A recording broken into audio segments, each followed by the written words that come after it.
Finally ओप्पोले चाहिँ आफ्नो नयाँ स्मार्टफोन ओप्पो F17 Pro लाई नेपाली बजारमा पनि सार्वजनिक गरिसकेको छ।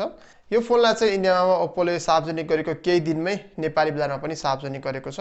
र आजको भिडियोमा हामीले ओप्पो F17 Pro का स्पेसिफिकेसन, फिचर र नेपाली बजारमा रहेको यसको मूल्यको बारेमा कुराकानी गर्नेछौँ।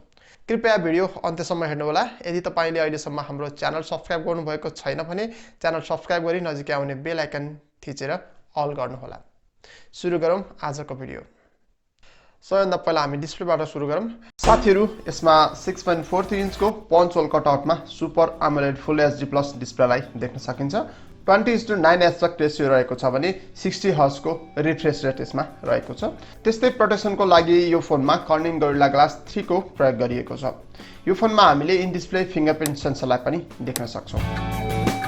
पर्फर्मेन्स र मेमोरीको कुरा गर्दा यो फोनमा मिडियाटेकको हेलियो P95 को अक्टा कोर प्रोसेसरलाई प्रयोग गरिएको छ। यो प्रोसेसर 12 नानोमिटरको प्रोसेसर रहेको छ। यो phone single memory configuration 8/128GB को भेरिएन्टमा उपलब्ध हुनेछ।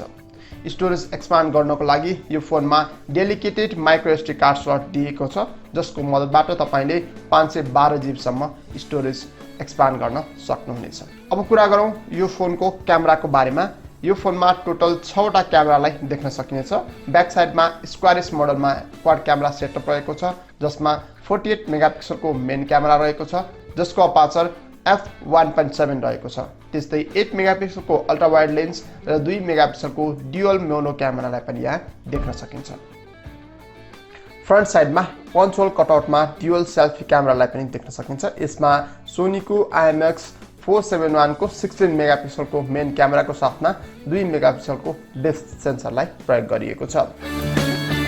कनेक्टिभिटीको कुरा गर्दा यो फोनमा dual nano SIM card slot with 4G VoLTE support, USB OTG support, Bluetooth version 5.1, dual band wifi तथा USB टाइप C पोर्ट रहेका छन्।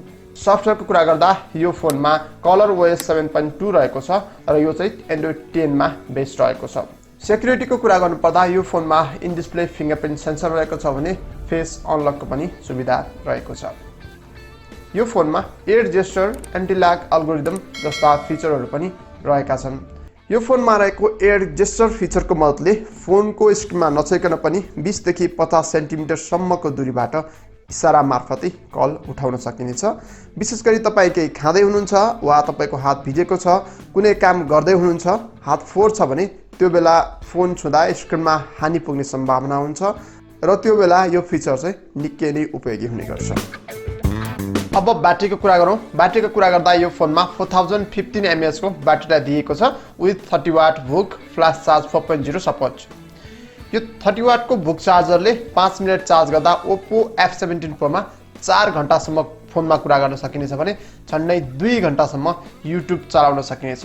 यो 30 वाट को VOOC चार्जरले चार्ज गर्दा फोन जम्मा 53 मिनेटमै फुल चार्ज हुनेछ।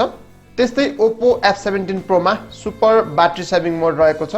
यो मोड अन गरेपछि जम्मा 5% ब्याट्री हुँदा पनि तपाईले 70 मिनेटसम्म फोन गर्न, 49 मिनेटसम्म SMS गर्न र 30 मिनेटसम्म गुगल म्याप चलाउन सक्नुहुनेछ। नेपाली बजारमा ओप्पो F17 Pro 8/128GB को भेरिएन्टमा उपलब्ध रहेको छ। यसको मूल्य भने 43990 रुपैयाँ रहेको छ। साथीहरु, तपाईलाई यो भिडियो कस्तो लाग्यो? ओप्पो F17 Pro को स्पेसिफिकेसन र फिचर थाहा पाइसक्नु भए पश्चात तपाईलाई यो फोन कस्तो लाग्यो? कृपया कमेन्ट गर्नुहोला, भिडियोलाई लाइक अनि शेयर पनि गर्नुहोला। च्यानलमा नयाँ हुनुहुन्छ र अहिलेसम्म च्यानल सब्स्क्राइब गर्नुभएको छैन भने कृपया च्यानल सब्स्क्राइब गरी नजिकै आउने बेल आइकन थिचेर अल गर्नुहोला।